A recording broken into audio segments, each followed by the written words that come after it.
happens every 30 minutes at the bottom and on top of the hour.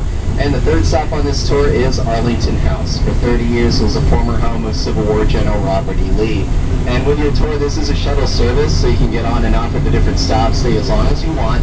And approximately every 15 to 20 minutes, another bus is scheduled to arrive.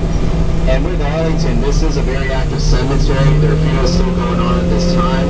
And there's a possibility we may encounter funeral services. If that happens, I'll stop talking, and the U.S. Department of the Army prohibits photography of the funerals out of respect for the families of the deceased. You can take pictures of everything else while you're here, like the headstones and memorials, and even the changing of the guard at the tomb of the unknown soldier.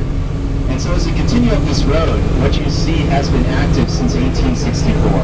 Originally, Arlington was a Civil War cemetery for Union soldiers. Today, it's the only national cemetery in the country that represents all the nation's wars from the American Revolution up to the present day with the war in Iraq and Afghanistan. Now, if you notice on both sides the contrast of the headstones, if you look to your left, the headstones are different shapes, sizes, and colors. And these represent the older sections of Arlington created before 1947. And during that time, military personnel had the option of being buried with a standard headstone or the larger private headstones. Private headstones are paid for by the families of the deceased. The standard headstones are provided for by the government. Now, if you look to your right, you can see the uniformity of the headstones. To ensure that it's a safe space in Arlington, these are sections created after 1947. The Fine Arts Commission mandated that all military personnel be buried with a GI headstone, standing for government issued. Each marble headstone you see there weighs 250 pounds. They measure 13 inches wide, 4 inches thick, and 4 feet tall, with 2 feet remaining above the ground. And so as we go down the street here, in a few moments, we'll be at our first stop, the Eternal Flame, the final resting place of America's 35th and youngest ever elected president. John Fitzgerald Kennedy was born in 1917 in Brookline, Massachusetts.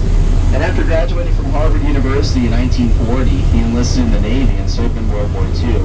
He received the Purple Heart for his combat wounds during the PT-109 incident, in which his patrol boat was rammed in half by a Japanese destroyer. And after the war, he entered politics, becoming a member of the House of Representatives and the Senate for Massachusetts, and at the age of 43 in 1960, was elected president. Unfortunately, tragedy struck on November 22nd of 1963 in Dallas, Texas. He was assassinated, and 3 days later, in the area to your right, was where the 35th president was laid to rest. So you're going to go up the marble path, so you can see people going up and down the path. Behind the gray walls is where your first stop, the Kennedy family grave sites, are located.